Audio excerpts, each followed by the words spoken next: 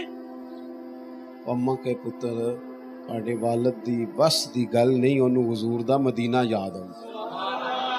ہمارے بچے ہم سے سیکھے, ان کا ذوق ہو, ان کا مزاج ہو. یعنی میلاد شریف آئے نا, میلاد شریف تو جناب بندہ نا خود جائے, ذوق سے جا کے وہ جھنڈیاں لیتا پھرے, شوق سے وہ لائٹنگ تلاش کے لائے, ذوق سے شوق سے تلاش کر کے. یہ نہ ہو کہ میں آگ چھڑیا ہوتے 5000 میں بھی دے چھڑیا, میرا بھی حصہ ملا دے. نہ اس طرح نہیں. وہ جو اچھے چاول ہوئے وہ ڈھونڈ کے لائے, وہ جو خوبصورت ترتیب ہے پکانے کی اس کو حاصل کرے. اس کی جب ساری توجہ, اس کا ذوق شوق اس کے بچے دیکھیں گے تو وہ سمجھ جائیں گے یہ کوئی خاص مسئلہ ہے. پھر یہ پیار جو ہے یہ آگے تقسیم ہوتا ہے. یہ محبت جو ہے جو بغیر تقریر کے لوگوں کے دلوں میں اتر جاتی ہے. میں نے کہا تھا باتیں زیادہ نہیں کرنی. ایک تو حضور سے پیار والہانہ ہو, اور دوسرا بات بھی والہانہ ہی ماننی ہے. ہم بڑے سیانے لوگ ہیں, ہم باقی سارے کام کر لیتے ہیں. تنخواہ بھی بغیر دعا کے لینے چلے جاتے ہیں, بغیر تعویذ کے. ہم زمینوں کی رجسٹریاں بھی بغیر دعا کے کرا لیتے ہیں.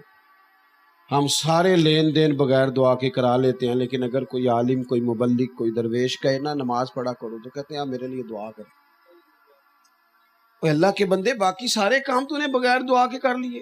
اور بڑی تکلیف سے کہتا ہوں, جب فجر 4:15 تھی تب بھی سو رہے تھے, اور جب 5:45 ہو گئی تب بھی. اس وقت سے ہمیں ڈرنا چاہیے کہ جب لوگ 4 گولیاں کھاتے ہیں تو نیند آتی نہیں. آج اپنی نیند کو پابند کریں اللہ رسول کا. وہ جب کہیں اٹھو تو پھر اٹھو, مزاج کو سمجھو. محبوب کا جو حکم ہے وہ سب سے فوقیت رکھتا ہے, سب سے. محمود غزنوی نے نا ایک دن اتنا بڑا ہیرا منگوایا, اپنے خزانے سے رکھا. بہت سارے لوگ تنقید کرتے تھے کہ یاز سے تیرا پیار کیوں ہے زیادہ. اس نے وہ منگوایا, رکھا. ایک وزیر سے کہا یار ذرا اسے توڑ دے. وہ کہنے لگا جی میں تو توڑ دوں گا, بادشاہ سلامت پر اتنا قیمتی ہیرا ہے, خزانے کا نقصان ہوگا, کیا ضرورت ہے. تو بادشاہ کہنے لگے بالکل تو نے ٹھیک مشورہ دیا, تو سیانا بندہ ہے, تو بیٹھ. دوسرے کو بلایا, اسے توڑ دے. وہ کہنے لگا میں توڑ تو دوں گا پر اس کی چمک دمک, ہیرے کا حسن, اس کی خوبصورتی, اس کا قیمتی ہونا, بادشاہ کیا کرے گا توڑوا. کہنے لگے بالکل تو بندہ ٹھیک ہے, تو جا کے بیٹھ. تیسرے کو بلایا, مشورہ دے کے چلا گیا. 7 لوگوں کو دعوت دی, صلاح دے کے چلے گئے. باری ایاز کی آ گئی, ایاز کی باری آ گئی. کہا ذرا یہ ہیرا تو توڑنا. اس نے پکڑا, تھوڑا زور سے مارا, 4 ٹکڑے کر دیے. بادشاہ کہنے لگا تیرا دماغ ٹھیک ہے, نہ قیمتی ہیرا توڑ دیا. یہ بھی کہا تو اس پر بھی اس نے یہ نہیں کہا کہ تو آپ ہی تھے آکے ایسے, یہ نہیں. کہنے لگا غلطی ہو, میں بھول گیا تھا. بادشاہ کہنے لگا او چل یار تو زیادہ ہی آگے نکل گیا ہے, توڑا کیوں؟ جب تو دیکھ رہا ہے کہ ہر بندہ مشورہ دے رہا ہے, توڑا کیوں؟ اتنا قیمتی ہیرا, یہ سارے سیانے کہہ رہے تھے نہیں توڑ, تو نے کیوں توڑا؟ ایاز اٹھے, پہلے آنکھیں کھولی, پھر آنسو پونچھے, پھر اپنے جملے مرتب کیے, ترتیب دی, اور بڑے وثوق سے درد سے کہنے لگے بادشاہ میں نے زندگی میں طے کر لیا ہے کہ جو شے ٹوٹتی ہے ٹوٹ جائے, تیرا حکم نہیں ٹوٹنا چاہیے. ہم نے یہ طے کر لیا ہے کہ بس آپ کا حکم نہیں توڑنا, باقی سب ٹوٹ جائے. سانو قید سجن دا گہنا ہے, وہ جنج رکھے ایسا اونج رہنا ہے, بس تیرا حکم. آپ دیکھیں میرے محبوب کے صحابہ کو, آپ نظر کریں حضور کے غلام. حضرت طلحہ بن برات جوان آدمی ہے, عشق لگا سی کھیڈاں کھیڈ دی, جوان بندے. نبی پاک علیہ الصلوۃ والسلام کی بارگاہ میں حاضر رہتے تھے. ایک دن محبوب کا دل کیا لوگوں کو پتہ چلے یہ پیار کتنا کرتا ہے. حضور نے فرمایا بڑی محبت کرتے ہو. عرض کی حضور آپ کریم ہیں. پتہ ہے حضور نے کیا فرمایا؟ بہانے نہ کریں. ہر نعت خواں, ہر خطیب, ہر مبلغ, ہر وائز کہتا ہے نا سب سے خوبصورت چہرہ نبی پاک کا, تو وہ تو داڑھی والا ہے, تو داڑھی شریف والا ہے. جب اتنا سنتے ہو تو پھر سمجھتے کیوں نہیں؟ غور کرنے کا مقام ہے نا بھائی. سب سے سنا ہے نا کہ حضور نے فرمایا نماز میری آنکھوں کی ٹھنڈک ہے. کیوں نہیں غور کرتے ہم؟ طے کر لو، فیصلہ کرو. کچھ بھی نہیں ہونے لگا، کچھ بھی نہیں. بڑے بڑے دنیا دار آئے، دنیا جیتنے نہیں دیتی.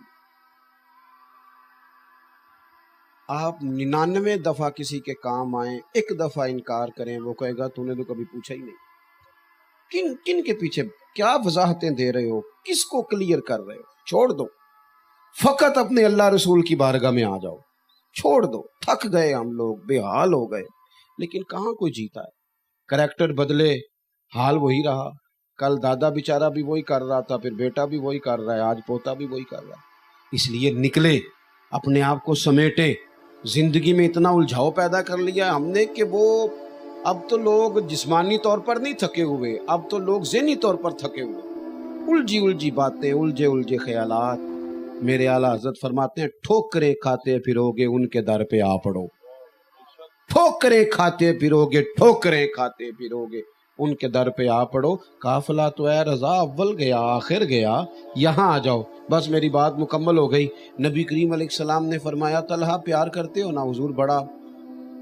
فرمایا جاؤ اپنے باپ کی گردن کاٹ کے لاؤ. انہوں نے آخیا حضور پھر میں جاؤں، میں پھر چلا جے. حضور پھر واقعہ ہی فرمایا گردن کاٹ کے لاؤ. 1 منٹ نہیں لگایا، دوڑ پڑے اور سر پٹ دوڑے. محبوب نے فرمایا جاؤ پکڑ کے لاؤ. انہیں پکڑ کے لایا گیا تو کریم فرمانے لگے بس یہ کچھ چیز ہی دکھانی تھی. فرمایا میں کوئی رشتے توڑنے نہیں آیا، میں تو رشتے جوڑنے کے لیے آیا ہوں. لیکن یہ ثابت کرنا تھا کہ کیفیات قلبی ہیں کیا. اپنے دل کی واردات پر توجہ کریں. تھوڑا سا نا ماحول، محفلوں میں بھی نعتیں ہونی چاہیے لیکن اکیلے بیٹھ کے بھی نعت پڑھیں. ہاں، رات کو نا کچھ حضور کا ذکر پاک ہو. صبح اٹھتے ہی نا 11 گھنٹے سے ہو کے بھی بندے تھکے ہی اٹھتے ہیں. میں دعوے سے کہتا ہوں صبح نہ نماز پڑھو اور ایک نعت حضور کی سنو. ایک نعت، جو چیزیں بندہ زیادہ سنتا ہے وہ گنگناتا بھی ہے. آپ سننا تو شروع کرو. مجھ سے ایک دوست نے پوچھا اس ربیع الاول میں محفل میلاد کی برکات کیا ہیں؟ میں نے کہا پڑھنا ذرا بلغ الاولیٰ بے. میں کیا ترجمہ سنا نہیں آؤں. میں کیا آؤں تے آئی نا، نعتیں ہوندی ہے نا مولا یا صلی وسلم. یہ جو تیری زبان پہ چڑھا دی ہے یہ محفل نعت کی تو برکت ہے، یہ میلاد کی تو اپنا ذوق بنائیں، حضور سے دلچسپی.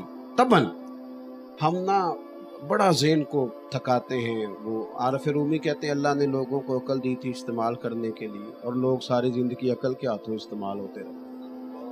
اب تھوڑا سا نا مزاج، اقبال جیسے لوگ تھک کے کہنے لگے خیرت کی گتھیاں سلجھا چکا ہوں، یا رب مجھے صاحب جنوں کر دے.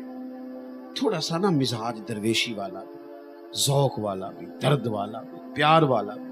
اللہ کریم مجھے آپ کو ساری امت کو دروازہ رسول کی گدائی عطا فرمائے. آخر دعوانا الحمدللہ. اللہم صلی علی سیدنا و مولانا محمد معدن الجود والکرم وآلہ وصحبہ وبارک وسلم. اللہ ہماری حاضری قبول فرما، ہمارے گناہ معاف فرما، ہمارے حال پہ رحمت فرما، عالم اسلام پر کرم فرما، پاکستان کے حق میں فضل والے فیصلے فرما، اندرونی بیرونی